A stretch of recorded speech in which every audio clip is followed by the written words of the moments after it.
I own the Bradley Street Bicycle Co-op, which we're just getting off the ground, just down edge of East Rock. It's a space that me and my dad own, and we're fixing bikes and working on that kind of stuff there. So we're going to start having more hours. We want more volunteers down there. We want people to come hang out, work on bikes. So let me know if you're interested in that kind of stuff. We'll get started. So this is a repair stand. It makes any bike fixing 10 times easier, and it's probably like the biggest, most important thing that we have here, because it gets your bike up and off, and so you can see it. It's at eye level.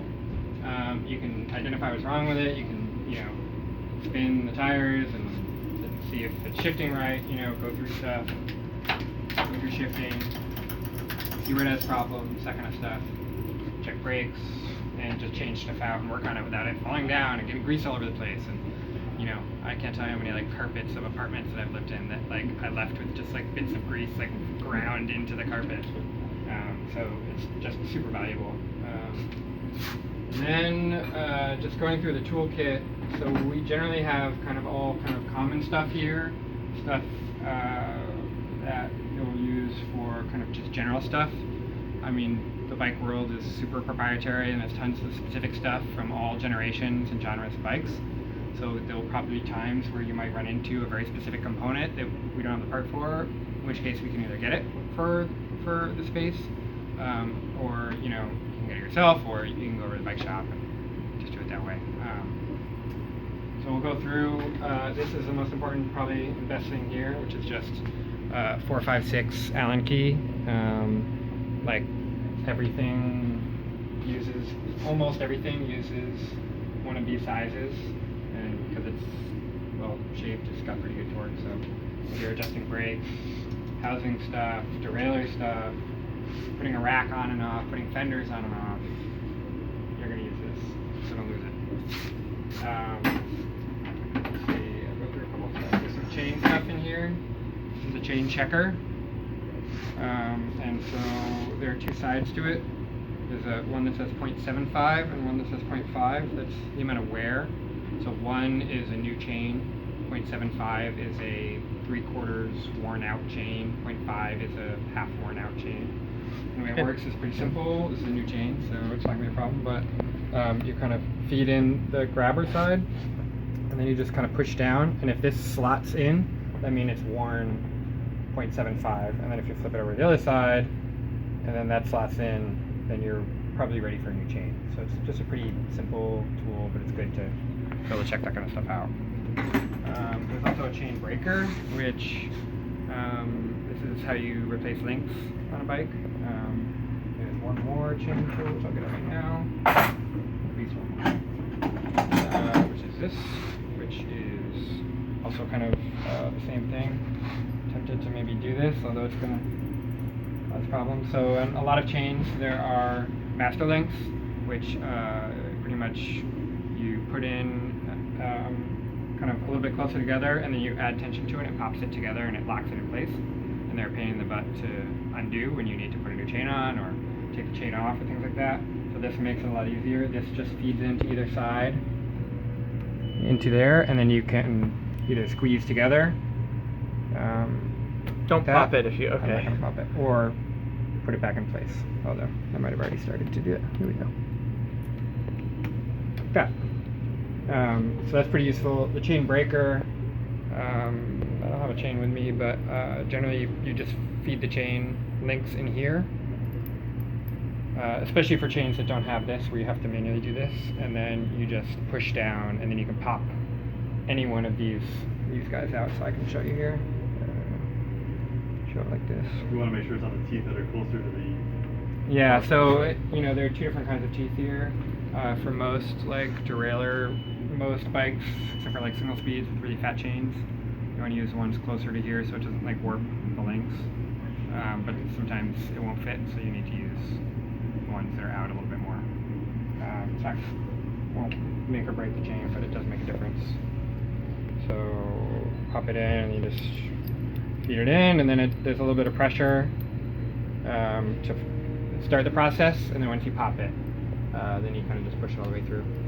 So that's how to lengthen or shorten chains. When you buy a new chain, it usually comes too long. So you have to size it, which you can look up online, and then you have to shorten it with this, and then you put it together with this.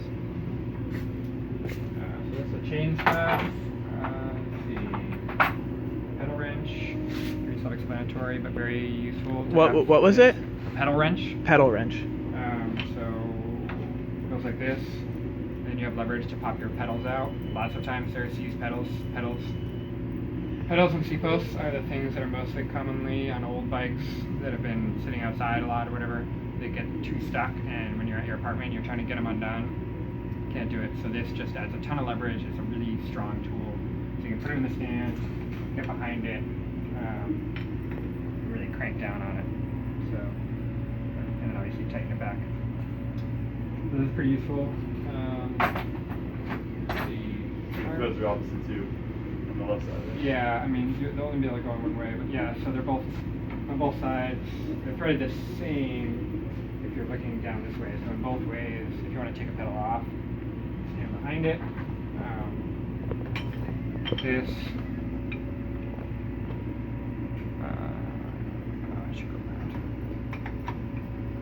And you pop down, you push down from behind, and then you pull up, and that's the exact same on this side. They're threaded so that as you pedal, theoretically they should be getting tighter, so that they don't loosen up as you're pedaling and one day your pedal falls out. God forbid. So yeah. Let's see. So we have a variety of bottom bracket tools.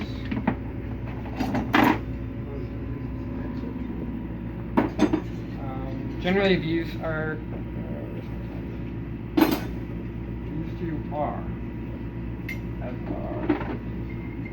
generally you're not going to need these unless you are installing a bottom bracket, which is the part that connects your two cranks. It goes in here, gets threaded in. It's a pretty serious part to change out. So you're probably watching a YouTube video or something like that if you don't already know how to do it. At which point they'll call for, these are the two most common. There are more, and so hopefully these are the ones you want. If not, then you'll either have to talk to me or JR or someone to get one, or we'll figure something out. But it'll take forever to buy every single part. And then we have these two. This is for fixed gear bikes with lock rings. This is a lock ring remover on the fixed gear, so I can't exactly show you, but fixed gear is just when you have one gear back here that has it's locked, it's fixed. So when you see kids that are pedaling and can't coast, that's what a fixed gear is. This is how to remove or tighten on that gear. And this is a 32 millimeter wrench. This is for older headsets. Maybe, yeah, so this fits on older lock rings for a lot of vintage bikes. And so this is just how you tighten that down, which is useful. And most adjustable wrenches don't go this wide, I've found out, so having this is good. It'll effect for all these.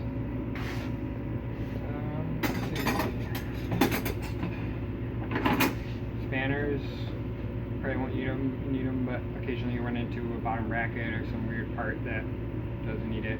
It's just two little pins, and so you see that, you just pop them in and you can turn around. So I didn't quite understand what you would span. Let's see, this one doesn't have it, but sometimes bottom brackets to tighten or loosen Oh, will have okay. just a Like two- style of tightening or loosening. Gotcha. So there'd be two holes, and you kind of put it on it, and then you push it in, and then you tighten it. Okay. What other things? Sometimes dust caps, just random things. You'll know them when you see them. You're like, what tool is this? And then you'll see. That'll be it. Yeah.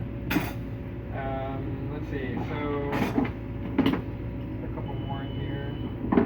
This is pretty self-explanatory. These are just cable cutters, but they're a little nicer than normal diamond cutters because they cut cleaner, and they make for all your housing and cables. They prevent fraying usually. Pretty good. And so you can use this to cut housing or cables. Generally the tool for the job. Back to bottom brackets. This is for most older cranksets and bottom brackets. This is a crankset puller, which this bike would have. Most older bikes would use this. I mean, it's best to just look up how to use this, but on YouTube, and probably if you're doing a job like this, you'll probably be referencing some other stuff. But essentially,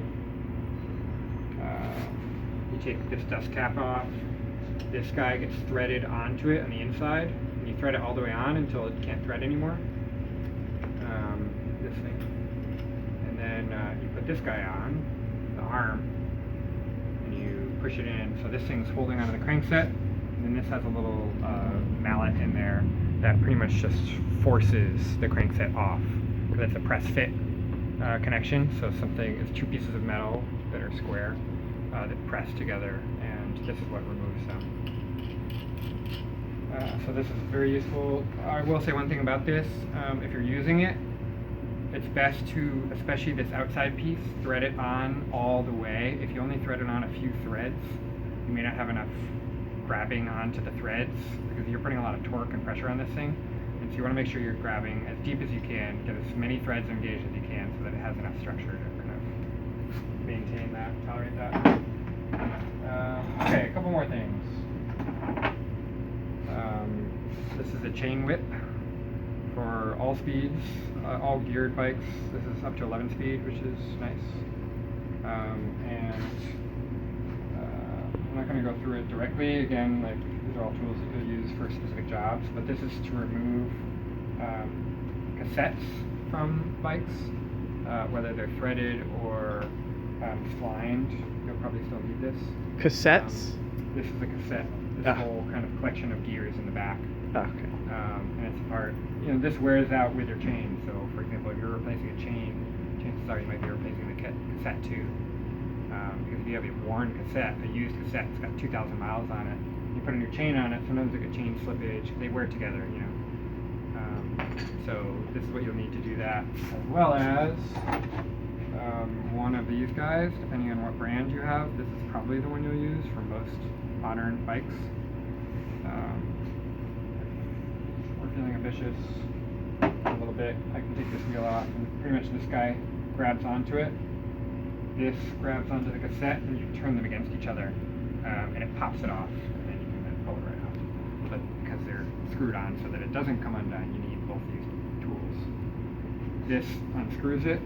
This holds it in place while you're unscrewing it, and provides the opposite kind of force. Let's see. This is a cutting guide, which kind of useful to show.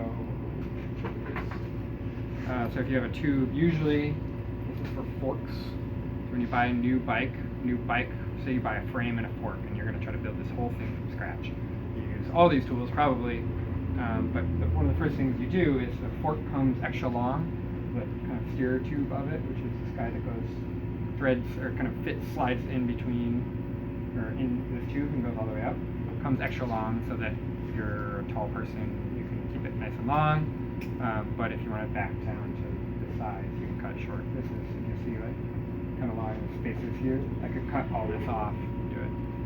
To do that, you just want to make a nice, even, perpendicular cut for the tube. This is the tool for the job. So this is your steer tube. You pretty much put this on. You tighten it down like that, and then do you guys have a vise here? We do. It's in the back a little ways. Yeah, so you don't need a vise, but it makes your life easier. But this part, you just put it in the vise. The vise holds onto it on this tab here, and then you'll see there's a slot right through here, and you can use your hacksaw, and that slot just keeps your blade nice and straight and perpendicular to the tube itself, so you don't have a crooked cut, because that would not work well with almost any bike. Yes? Can you cut a carbon? Yep, you can. Read about it. Like, there are certain things. Generally, it's the same, but there's a couple like nice recommendations. Like, it's good to put electrical tape around the outside before you cut, and then cut right against the electrical tape, so that you don't get kind of a little bit of splaying that can sometimes happen. A finer tooth blade for a hacksaw is a little helpful too. Everyone's got their own kind of tips and tricks. You could just cut straight through it. I've done it before, but a couple little things to just check out before you do it. But this is still the tool for the job. This isn't a hacksaw. How do you know how much to crank it down? You don't need too much. It just needs to be enough so it's snug, so it doesn't move. But this is really all it's doing is just keeping it so that while you're cutting down this slot, it doesn't move around. I mean, if you want to give it a try, you can just kind of give it a feel. It doesn't need much, and you know, just enough so it doesn't slip around. A couple other things. So we don't have consumables here, but so like no tubes and stuff like that. That kind of stuff you go to the bike shop, and we can't stock it here and that kind of stuff. But there are 3 things that I did buy that are kind of quote unquote consumables. Chain lube, like it'll probably go at some point, so either we can replace it or not. It doesn't really matter. But I bought some just to start us out. So you know, just open it up and kind of hold it here and put some drops on every link and just kind of slowly roll through as it kind of goes on and let it sit for a few seconds. And then either put a light amount on and leave it, or put a little extra heavy amount on and take a paper towel or a rag or something and just kind of hold the paper towel against it and run it through a few times just to get the excess off. And then these are your best friend when doing a lot of bike maintenance, both of these. This is grease. This is thread compound, MEC's compound. Grease is for all metal on metal moving connections, so ball bearings, press fit things. You can put a little bit on your seat post before you put it in to try to prevent corrosion, although it's a mixed bag because you got to make sure you tighten it down enough because it does lubricate, of course. This is for all threaded connections, so anything with threads, use this. That's a general rule of thumb. You can use this for threads. You could use this not in ball bearings, but you could use it in other things. But generally, that's the way it works out. Threads, non-threads, anything that needs lube. So it's generally good. Like this, especially, like I find it super useful when I'm like putting in like racks or fenders or things where it gets all corroded and messed up, and so this really makes your life so much better 2 years down the road when you're trying to take the rack off that you don't need anymore or whatever. This stuff is really helpful. So other than that, a couple more things. I have sets of cone wrenches, which used to be like incredibly well used, but honestly I don't find myself using them that much. Generally, cone wrenches are used for hub maintenance. Hubs are the center of wheels. Most wheels have something where you can take the entire axle out and either re-lube the bearings and that kind of stuff. It's kind of an intense job. A lot of times when I do it, I drop bearings on the ground and it's kind of just a mess. But it's doable and it's pretty good. And there's 2 of every one, because usually you need to hold one and then turn the other one. So every one has a double set. So this is a 15, 16, 13, 14, and 18, 17. And so that's generally for, I wouldn't use this as an adjustable wrench. Like, don't use this 15 on like pedals because it's a little more fragile. Use something a little beefier. But there are things that you need the thinness of this. That's what a cone wrench is for. Those are pretty nice to have. You guys already have this, but these are torque keys. And this is pretty nice. This has different ones. There's a 5, a 4, a 3, and then 2 torques, and then Allen key. And this goes to 5 nanometers. So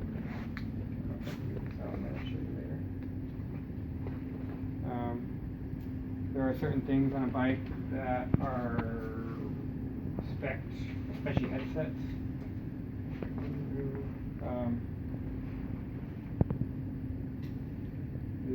This too probably. That are spec'd by the manufacturer to go to around 5 nanometers, which is, or newton meters, I'm sorry, which is an amount of kind of force. And so the way this works is it just, you turn, then it'll kind of do that when it is at that amount. So it's just useful so you don't over tighten stuff because it won't let you. So it's the first time I bought one of these, I thought it was broken because I was turning it and it was not doing anything, but I just didn't know what 5 newton meters felt like. So just it's pretty useful for that kind of stuff. Does it need to be calibrated or anything, or? What? Do you need to calibrate that, or it's pretty much? This is good? fixed at 5 newton meters. Okay. If there are things that need more or less, this is not going to be the tool for the job. Sure. But most stems, front and here, R5. I like to use it for other stuff too, like fenders and racks and stuff like that. It's kind of a healthy amount of force without being too much, so you're not crushing something, but you're also getting it nice and secure. Seat post, it's a little more relative. I don't know, there's other stuff that needs more, but stems is probably the biggest one, especially since stems have a way of, you can over tighten them and crack them, or crack the handlebars that they're grabbing onto, so it's useful for that.